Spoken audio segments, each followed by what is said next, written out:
সিলেটের জনপ্রিয় content creator Dipankar দাশদীপ আর নেই।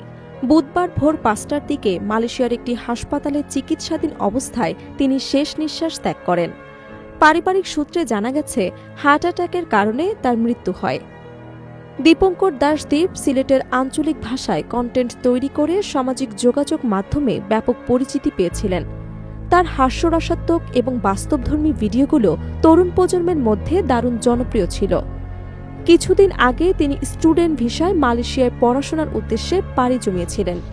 তার কাকাতো ভাই রাহুল দাস সামাজিক যোগাযোগ মাধ্যমে দীপঙ্করের মৃত্যুর বিষয়টি নিশ্চিত করে লিখেছেন, আমার কাকাতো ছোট ভাই দীপঙ্কর দাশদীপ গতকাল দিবাগত রাত ৫টার সময় মালয়েশিয়া হাসপাতালে চিকিৎসাধীন অবস্থায় পরলোক গমন করেছে। ঈশ্বরের কাছে প্রার্থনা করি পরপারে যেন সে স্বর্গবাসী হয়। দীপঙ্কর দাশদীপের অকাল মৃত্যুতে অনলাইন দুনিয়ায় নেমে এসেছে শোকের ছায়া।